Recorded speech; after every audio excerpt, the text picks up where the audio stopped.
기쁨과 불행, 그리고 성취의 변주. 제목 너무 어려워요. 제목 너무 어려워요. 제목을 설교 제목을 만드는데 항상 많은 고민을 하는데 굉장히 어려웠어요. 그런데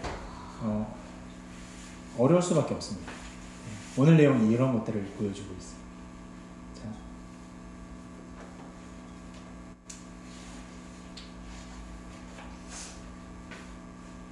오늘 읽은 말씀에는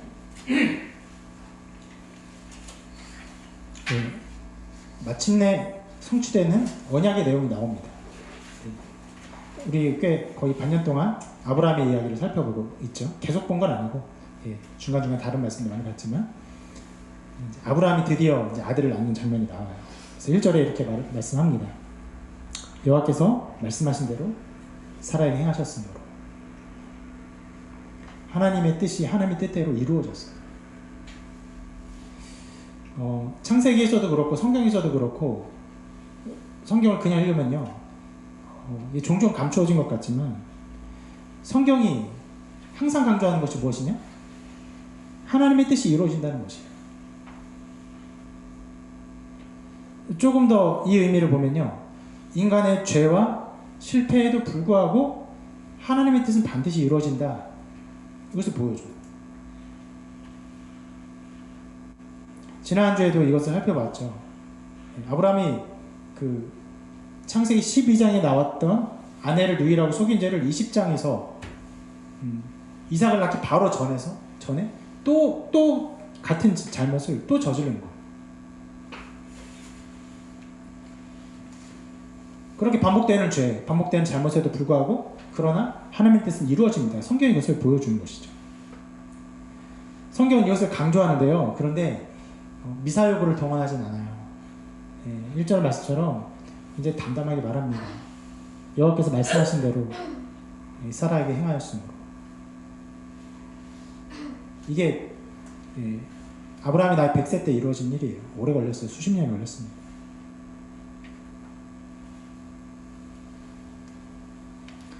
이러한 하나님의 뜻이 이루어질 때마다 인간에게는 엄청난 기쁨이 일어나요. 그래서 성경이 이렇게 말씀하는데요. 사라가 이렇게 자기의 기쁨을 표현하고 있습니다. 사라가 이르되 하나님이 나를 웃게 하시니 듣는 자가 다 나와 함께 웃으리로다. 기쁨, 웃음을 막 표현하고 있죠. 또 이르되 사라가 자식들을 젖먹이겠다고 누가 아브라함에게 말하였으리오마는 아브라함의 노경에 내가 아들을 낳았도다 하니라. 누가 이 사라의 기쁨을 공감할 수 있을까요? 그러니까 이 노년에 사라가 내가 이제 웃는다라는 표현 자체가 우리한테는 다른 의미로 다가올 수 있다고 생각을 해요. 왜냐하면 저의 할머니 세대들은요 항상 괴롭고 슬프고 이렇게 한이 많았어요. 삶에서 웃음이 별로 없었고 그래서 이렇게 주름도 많이 졌습니다. 인생이 너무 괴로워서. 저도 이제 외할머니의 기억만 이제 저에게 있는데 이 할머니를 어렸을 때 가끔 보면 항상 이렇게 아이고 불쌍해서 어쩌나 맨날 이런 말만 하셨어요. 인생에 대한 태도였어요. 괴롭고 고통스러워, 슬픔. 살아도 그러지 않았을까 싶어요. 100세가 되기까지 아들을 낳지 못하고 사람들에게 괄수를 당하고 중간에 있는 말 있죠. 사라가 자식들을 젖먹이겠다고 누가 아브라함에게 말하였으리오마는 이게 들었던 것 같아요. 그런 어떤 비아냥 같은 말들, 아니면 사람들이 그렇게 수근수근 했던 것들. 실은 그렇게 말할 수 있는 사람이 없죠. 불가능한 일이 일어났습니다. 현대 기록에도요, 우리나라 기록으로는 최고령 출산자가 57세래요. 대단하죠. 전 세계에서 최고 영자는 인도. 보통 이런 거 인도가 많이 나옵니다. 인도에 74세가 있다고 해요.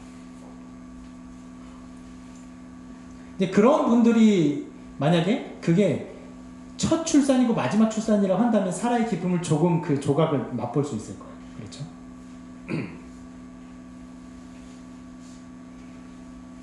그런 이제 불가능한 일들이 사라에게 벌어졌고 나를 웃게 하신다 이렇게 표현하고 있어요. 이것이 그 방금 전에 말했던 하나님의 뜻이 하나님의 언약으로 이루어지는 것, 그리고 인간에게 나타나는 그 기쁨의 하나의 모델이에요. 하나님 뜻이 나타나면요, 인간은 어마어마한 기쁨입니다. 말할 수 없는 희락과 기쁨이 찾아와요. 생각할 수 없었던, 혹은요 생각지도 못했던 그 기쁨이, 아, 이런 기쁨이 있구나. 절대자를 아는 기쁨, 내가 구원받는 것을 깨달아는 기쁨, 내가 하나님의 자녀가 된다는 기쁨, 이런 기쁨들이 하나님의 뜻이 나타날 때마다 이루어지는 것이죠. 여러분, 역사적으로 보면요, 예수님이 태어날 때도요 사람들이 엄청나게 기뻐했어요. 전혀 기대하지 않고 생각하지 않았지만 동방박사들이, 사람들이, 천사들이 다 기뻐했어요. 예수님이 부활하실 때도, 무덤에서 부활하실 때도 사람들이 믿을 수 없어 할 정도로 기뻐했어요. 그리고 성령이 이 땅에 오실 때도 하나님의 뜻이 이루어지면요, 그곳에는요 정말 놀라운 기쁨들, 정말 돈으로 살 수 없는 끝없는 기쁨들이 일어나는 것이죠. 여러분, 이 기쁨이요, 하나님의 뜻이 이루어져서, 그리고 그로 인한 그 기쁨이 나타나는 것, 이것이 우리 신앙의 아주 강력한 원동력이고, 그리고 우리 신앙의 아주 강력한 그 목표예요. 주 예수여 오시옵소서. 주님 오셔서 이 땅을 온전하게 아름답게 통치할 그날, 그것을 기대하고 소망하는 것. 이미 우리 마음 안에 주신 예수 그리스도의 기쁨이 더욱더 확대되고 퍼져나오고 온 세상에 강력히 임하는 것, 이것이 우리 신앙의 모든 힘이라고 할 수 있습니다. 여러분, 이러한 기쁨을 소망하시기 바랍니다. 기대하고 소망하시기 바랍니다. 맛볼 때마다, 이 기쁨 맛볼 때마다 사라와 같이 고백하게 될 줄로 생각합니다.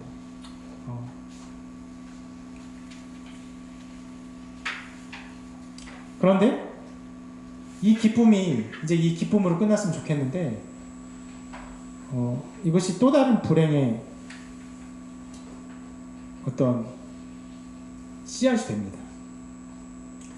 이 이삭이 태어났는데, 이삭에게는 배 다른 형이 있었어요. 엄마가 다른 형이 있었어요. 이스마엘이 있었습니다. 한 가정 안에 어머니가 2명이 있고, 그리고 또 아들들이 따로 있고 하는 것은요, 비극이죠. 인류 역사 수많은 그 왕조의 역사를 보면요, 이런 이야기들의 흐름이에요. 흡사 막장 드라마 같은, 배신하고 암투가 벌어지고 죽이고 몰아내고, 때로는 그 가족 전체를 다 몰살시키는 그런 비극의 어떤 씨앗들이 이 아브라함 가정에도 나타난 것이죠. 그래서 9절에 이렇게 말합니다. 사라가 본즉 아브라함의 아들 애굽 여인 하갈의 아들이 이삭을 놀리는지라. 이 말만 그냥 보면요, 별일 아닌 것처럼 보여요. 아이들이 자라면서 나이 차이가 한 17살 정도 나거든요. 그러니까 형이 그냥 아이를 14살 정도 나긴, 아이를 그냥 약 올리는 뭐 그런 그림을 생각해 볼 수 있겠어요. 그런데 이 모습이 이 사라에게는 다른 모습으로 보여졌던 것 같아요. 뭐라고 표현합니까? 사라 먼저 아브라함의 아들, 애굽 여인 하갈의 아들, 이스마엘이라고 이름도 안 해요. 굉장히 타자화시킨 게 느껴지죠.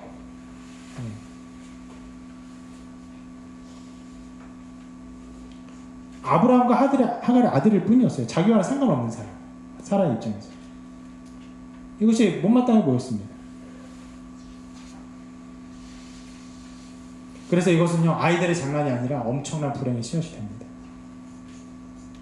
그래서 사라가 아브라함에게 이렇게 말합니다. 이 여종과 그 아들을 내쫓아라. 이 종의 아들은 내 아들 이삭과 함께 기업을 얻지 못하리라.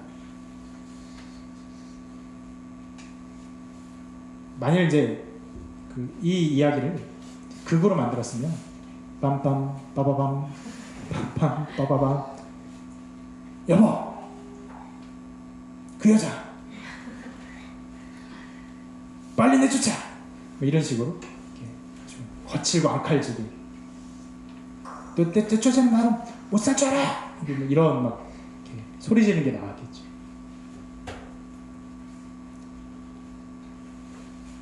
이거 굉장히 여러분 이야기의 스토리가 하나님의 뜻이 이루어져서 기쁨이 충만했는데 아이들이 놀라는 그 장면 하나를 보더니 갑자기 이 가정에 파국이 찾아왔어요.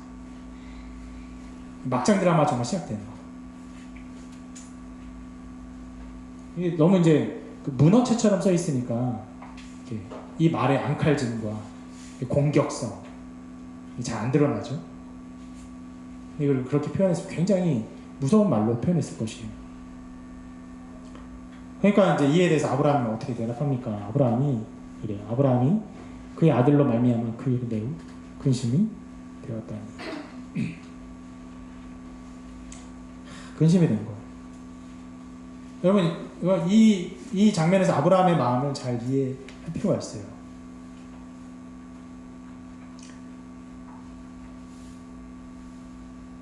그냥 생각하면은 이삭이 하나님의 약속된 자녀고 이스마엘이 없는 게 더 나으니까 내보내면 괜찮은 거 아니냐 생각할 수도 있지만 여러분 아브라함이 그 이스마엘을 아들로서 17년을 길렀어요.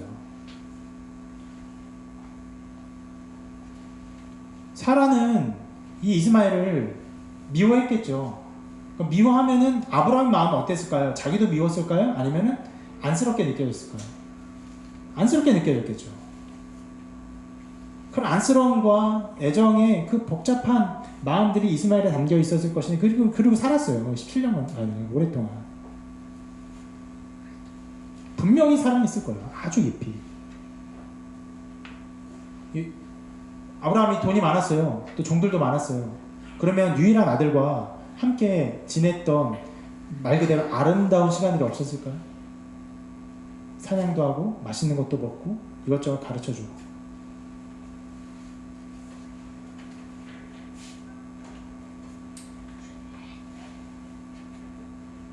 그래서 이 근심이 되었더니 하는 근심 속에는 제 생각인데요.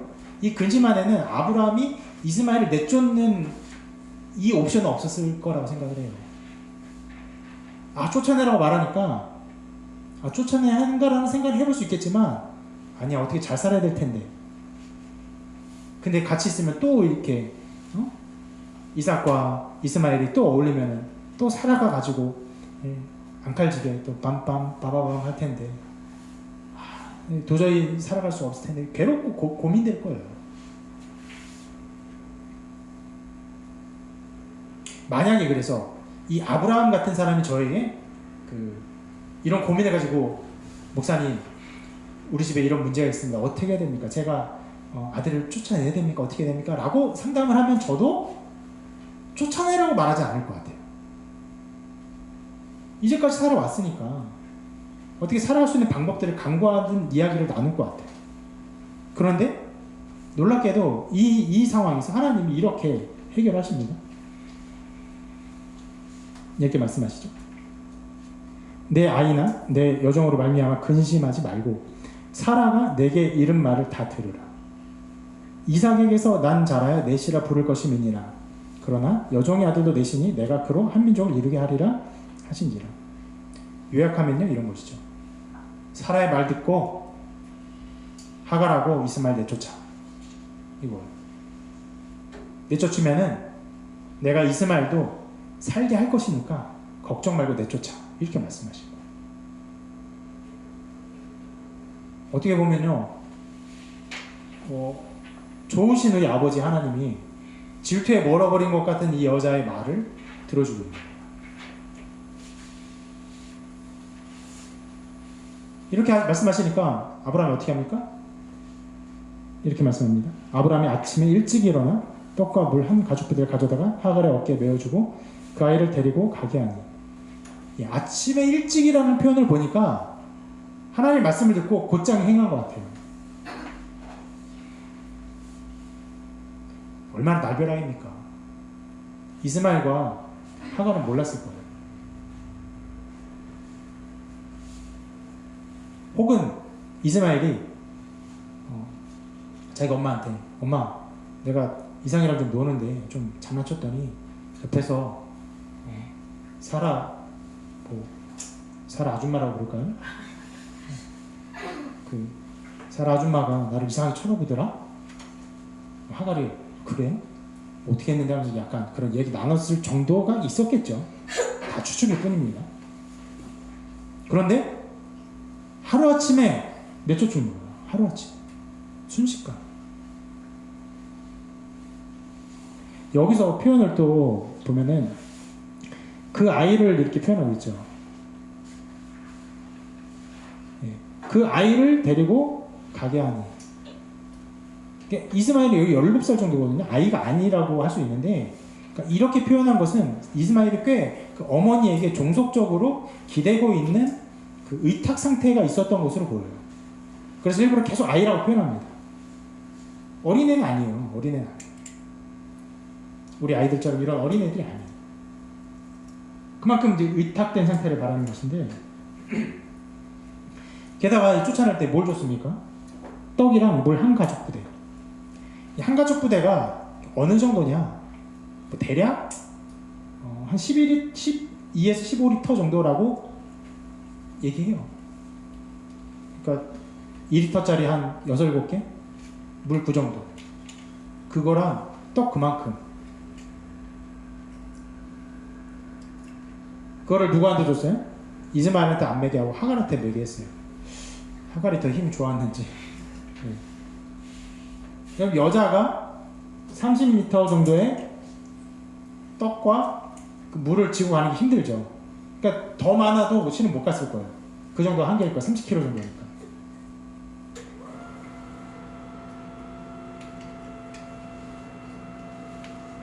굉장히 적게 줬어요. 이렇게 적게 주니까 어떻게 됩니까? 곧 위험에 빠집니다. 위기에 처하게 됩니다. 이렇게 말씀하죠.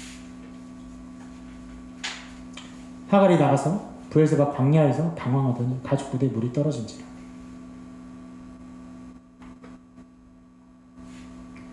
방황했던 걸 보면요, 하갈이 목적지가 없었던 것 같아요.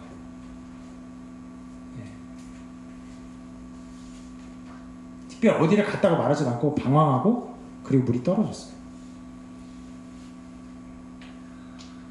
그럼 여러분, 광야에서 여자와 아이라고 할 수 있는 이 두 사람이 물을 다 먹고 물이 떨어졌어요. 이들에게 남아있는 운명이 뭘까요? 죽음이죠. 이제 죽음의 그림자가 드리운 것 같아요. 몸에 죽는 어떤 신호들이 오고 있는 것 같아요. 그래서 하갈이 이렇게 합니다. 그 자식을 관목덤불 아래에 두고 이르되 아이가 죽는 것을 참아 보지 못하겠다 하고 화살 한바탕 거리 떨어져 마주 앉아 바라보며 소리내어 오니. 아이가 죽어가니까 어떻게 도와줘야 되잖아요. 근데 물이 없잖아요. 아이가 죽어가는 것을 못 보는 거예요. 아이가 고통하는 것, 아이가 죽어가는 것을 보는 것만큼 제일 잔인한 일이죠. 부모에게는 제일 잔인한 일이에요. 그러니까 이 하갈이 도저히 못 보겠어서 떨어졌어요. 얼마큼? 화살 한바탕은요, 화살을 쏘아서 날아가서 이제 그 떨어지는 거리 정도인데 한 90m, 100m 된다고 해요. 이게 거리가 참 이 하갈의 마음의 딜레마를 보여주는데, 못 보겠으면은 멀리 가야 되는데 아예 안 보이는 거리는 아니에요. 저 멀리서 움찔움찔하는 모습은 보이는 거리로 갔어요. 근데 정확한 동태는 파악하지 못할 만한 거리까지 떨어졌어요. 그리고는 어떻게 해요? 서로 마주 앉았어요. 저 멀리서 마주 앉았어요. 마주 앉은 게 보였을 거예요. 얼굴이 이렇게 돌아가 있는. 그리고 울고 있는.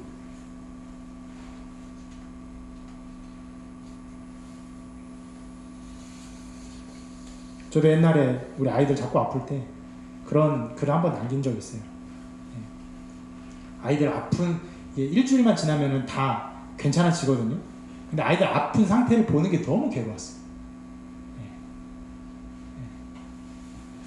이 고통이 너무 크다. 너무 힘들다.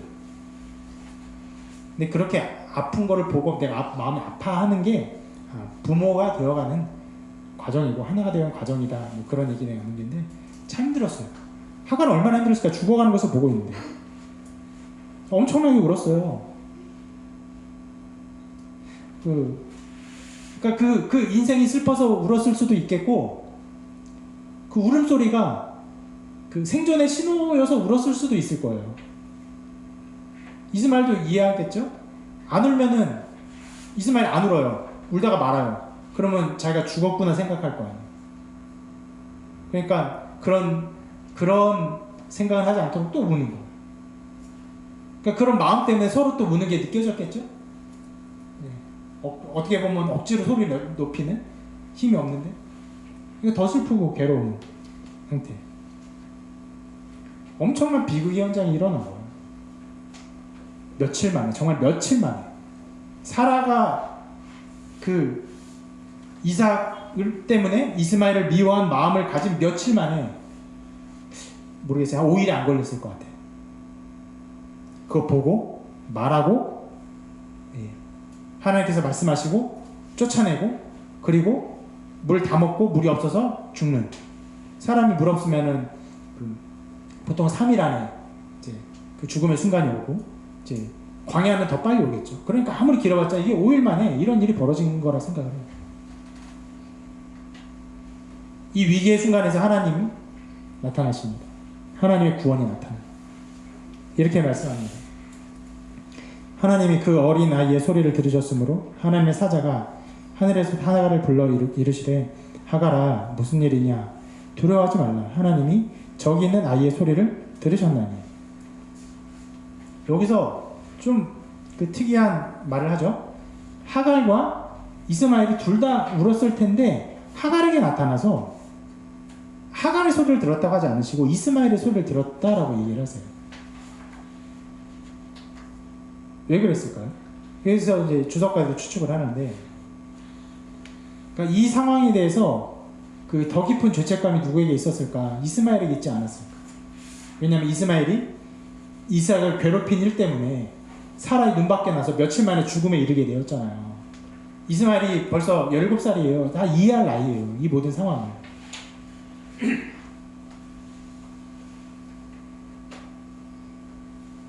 그래서 나 때문에 우리 엄마도 죽고 나도 죽고 이렇게 되었구나 해서 더 괴로워서 막 울면서 기도하고, 기도같이 했겠죠. 살려달라고.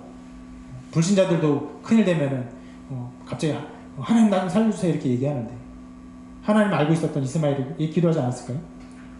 슬퍼하며 애통하며 기도했을 거예요. 그리고 하나님이 그 아이의 기도를 들으셨다고 말씀하세요. 그리고 거기서 말씀하십니다. 일어나 아이를 일으켜 내 손으로 붙들라. 그가 큰 민족을 이루게 하리라. 갑작스러운 그들의 미래에 대한 하나님의 비전을 보여주는 것인데, 실은 이 이스마엘이 큰 민족을 이룬다는 말씀은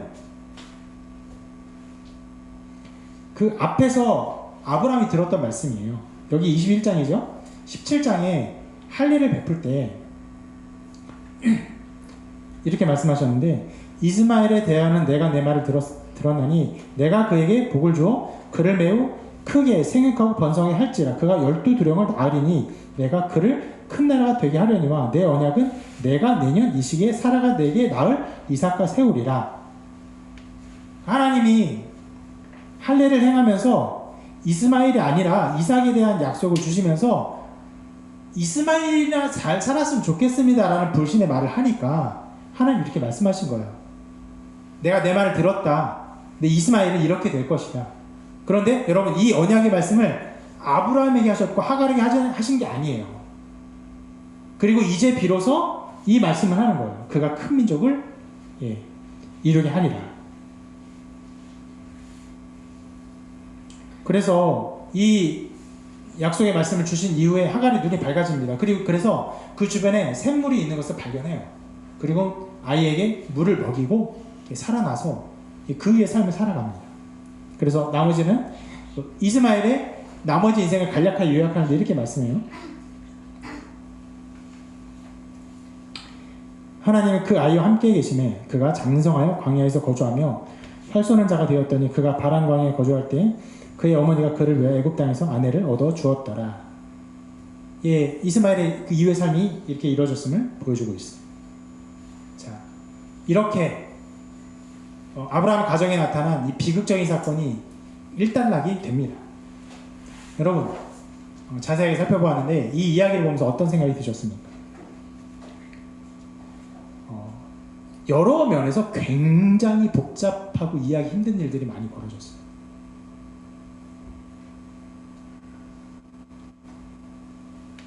우린 여기서 이삭이 태어남으로 하나님의 축복이 나타난 것을 보았어요.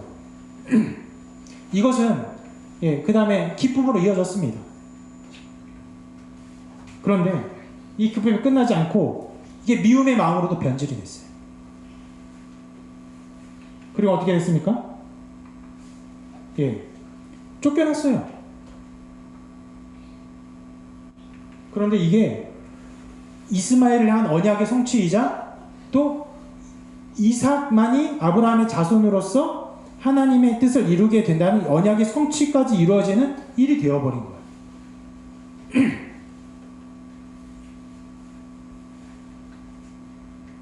하나님께서 이스마엘을 이렇게 쫓아 보내셨어야 했을까라는 생각도 들어요.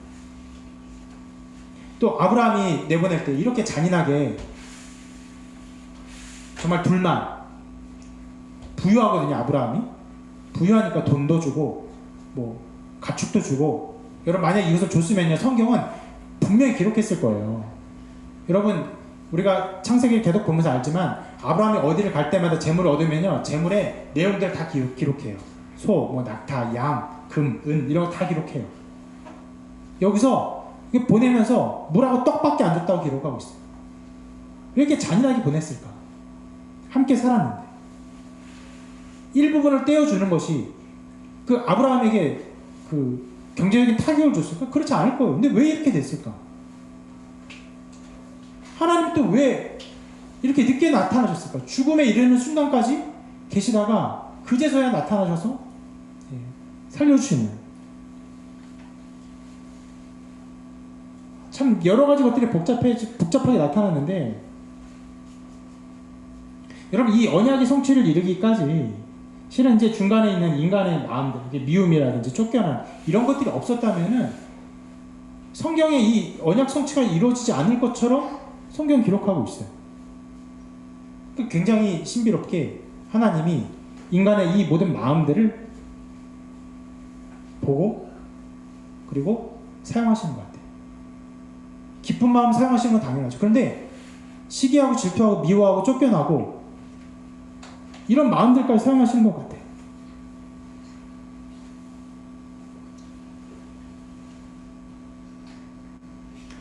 하갈과 이스마엘도 만약에 여러분 이게 부유하게 돈을 줘도 보냈으면요, 하갈에게 주실 하나님의 언약의 말씀을 듣지 못했을 거예요.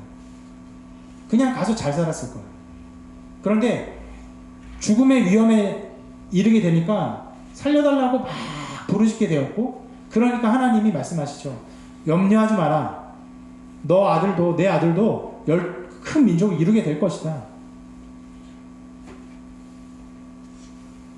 만약 이런 게 아니면은, 그냥 이런 일이 아니었다면, 이렇게 하나님의 허락을 받지 않았다면은 그냥 아브라함과 사라에 대해서 원망만 있을 거예요.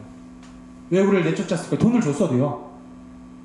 고맙지만 왜 내쫓았을까? 아, 저렇게 함께 살지 못하는 시기 질투하는 못된 여주인이 있구나. 그런데 이런 마음들 때문에 이런 어려움들을 통해서 하나님의 언약을 성취하는 것을 여러분 볼 수 있어요. 자, 여러분 이것을 보면서 이 말씀을 우리에게 어떻게 적용할 수 있을까요? 실제로는 이 성경의 내용 안에서 어떤 도덕적인 교훈의 내용들을 발견하기 굉장히 어렵습니다. 사라도 질투에 멀었고 아브라함도 너무 각박했어요. 이스마엘이 이삭을 놀린 것도 뭐 지혜롭게 한 건 아니에요.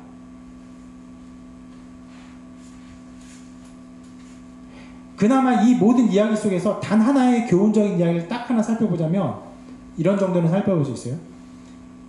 죽음의 위협 속에서 울부짖는 하갈과 이스마엘의 울부짖는 소리를 하나님이 외면치 않으셨다. 그러므로 우리가 괴로움과 고통과 죽음의 위협이 있다 할지라도 우리가 하나님께 도움을 구하고 간절히 구하면 하나님 응답해 주실 것이다 라는 이야기를 우리가 하나의 교훈으로 얻을 수 있을지 모르겠어요. 근데 여러분 이야기 살펴보면 아시겠지만 그것이 이 이야기의 목적이 아니에요. 실제로 하갈과 이스마엘이 하나님 응답을 얻었을 때도 기도했더니 이렇게 말하지 않고 그냥 울부짖음, 죽음의 위험 속에서 울부짖는 것에 그냥 응답해 주신 거예요. 그럼 이것이 보여준 게 뭐냐면 바로 인간사를 보여줘요. 인간의 역사. 우리 인간의 삶을 적나라하게 보여준 거예요. 욕망, 욕심, 질투, 육체의 약함, 또 부모와 자녀의 사랑이라는, 게다가 하나님의 축복을 미움으로 바꾸게 만드는 인간사의 정말 설명할 수 없고 복잡한, 처음에 말씀드렸죠. 예, 막장 드라마, 빰빰 빠바밤. 근데 막장 드라마 보는 사람들이 그런 얘기 많이 해요. 현실은 드라마보다 더하다. 여러분 이것이 보여주는 것은요, 우리 인간들이 살아가는 현상을 그냥 적나라하게 보여주는 거예요. 축복을 받았음에도, 놀라운 기쁨에 일어났음에도 불구하고 미움과 질투와 이런 나누어짐, 깨어짐, 죽음의 위협, 그 죽음의 위협 속에서 살려달라는 그런 외침을 외칠 수밖에 없는 인간의 약함. 그런데 이 모든 것들을 보여주면서, 이 보여주는 것이 뭘 보여줍니까? 하나님의 약속은 이루어진다.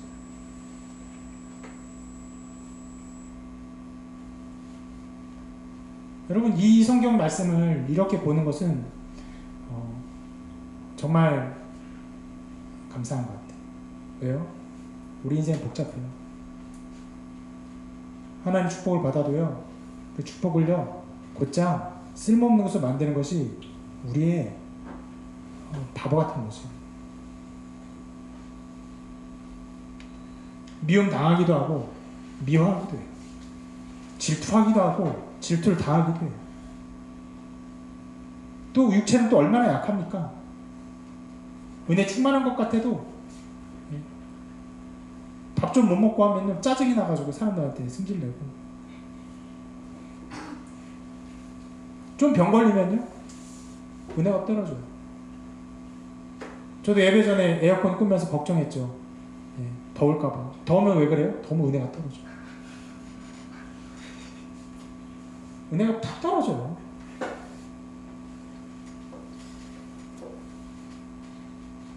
그런 삶을 살면요, 여러분 스스로에게 어떤 감정이 듭니까? 실망스러워요. 하나님 자녀인데, 축복받은 사람인데, 이런 육체적인 약함에 넘어지고, 이런 미움의 마음에 넘어지고, 때로는 적극적으로 미워하고 질투하고 실망하고. 그런데 그런 복잡한 인생을 살면서 우리가 실망하고 낙심할 때라도 하나님 우리를 보고 돌보고 계시고 하나님 뜻을 이루어 가세요. 때로는 그것이 필요한 것처럼 되어가세요. 신기하게.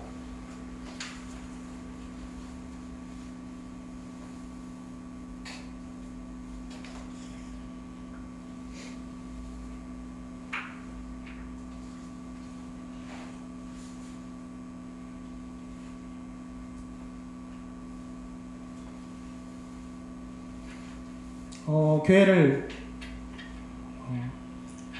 개척하는 일에도 그랬고 또 개척하면서도 그렇고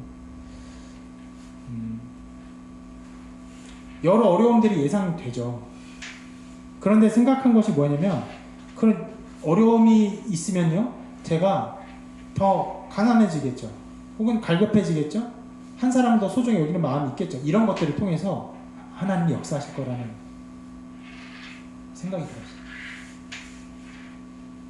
이 과정 가운데 어려움이 분명히 있었으리라 생각해요. 실제로 어려움이 있죠. 제 마음에 여러 가지 제 스스로에 대한 실망과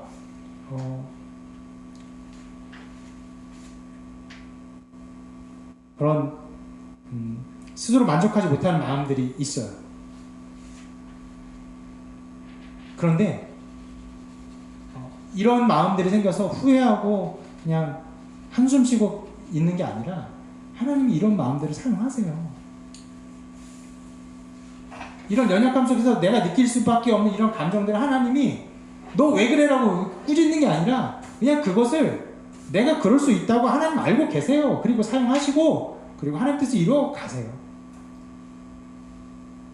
필요하니까 이런 감정들이 나타나는 거예요. 그래서 여러분 인생 속에서도 이런 인간의 복잡한 일들이 벌어지고 스스럼하고 낙심할 때라도 여러분 거기에 넘어지지 마십시오. 하나님의 뜻은 이루어집니다. 하나님의 뜻은 아름답게 이루어질 것이에요. 언약의 아들이 아니었어요. 이스마엘은요 실은 진짜 이해하기 어려워요. 이스마엘이 왜 그렇게 어떻게 보면 큰 민족을 이루었을까? 결국 팔레스타인 민족이 되죠. 이스라엘과 지금까지 전쟁을 해요. 왜 이 전쟁의 씨앗을 그렇게 살리셨을까? 차라리 여기서 이스마엘이 쫓겨나서 굶어서 죽었으면. 몰라요. 하나님은 이렇게 하세요. 하나님 이렇게 하세요. 여러분 이런 이스마엘도 이렇게 살리시는데 하나님의 아들인 예수 그리스도의 그 피값으로 살리신 우리를 하나님은 얼마나 더 돌보아주시고 얼마나 더 사랑하실까요? 우리가 인생에 나타나는 여러 가지 일들로 스스로 실망하고 남에게 실망하고 원망하고 미워하고 질투하고 다투는 일이 있을지라도 하나님의 뜻이 그 안에서 없어질까요? 아니요. 그럼에도 불구하고 하나님의 뜻이 이루어질 것이라고 성경은 우리에게 가르쳐주고 있는 것이에요. 섣부른 교훈 하나를 뜯어다가 이렇게 살아갑시다 라고 말하는 것이 성경이 아니에요. 그것은 율법이에요. 성경은 도리어 우리가 얼마나 연약한 존재인지를 고발해요. 100년 만에 아들을 낳았는데 사라의 마음이 그 100년 만에 주신 축복을 인해서 하늘의 기쁨을 전하는 사람이 되지 못했어요. 엄청난 미움의 화신이 되어버렸어요. 이해할 수 없는 일들이 벌어져요. 그럼에도 불구하고 하나님은요 그의 뜻을 이루어 가세요. 여러분이 스스로 끝없이 실망할지라도 여러분의 삶에 나타나는 모양들이 아까 봤죠? 미움, 시기, 질투, 욕망, 육체의 약함 뭐 이런 것들 심지어 축복을 미움으로 바꾸는 그런 일이 벌어질지라도 하나님의 뜻은 포기되지 않아요. 그래서 예수님의 말씀으로 오늘 설교를 마무리하려고 합니다. 이렇게 말씀하셨어요. 같이 읽어볼까요? 오늘 있다가 내일 아궁이에 던져진 들풀도 하나님이 이렇게 입히시거든 하물며 너희일까 보냐 믿음이 작은 자들아. 우리를 입히고 보호하시고 살려주십니다. 하나님의 인도하심 속에서 여러분 하나님 더 기뻐하고 하나님 사랑하는 여러분 되시기를 주님의 이름으로 축원합니다. 함께 찬양하면서 예물 드리도록 하겠습니다.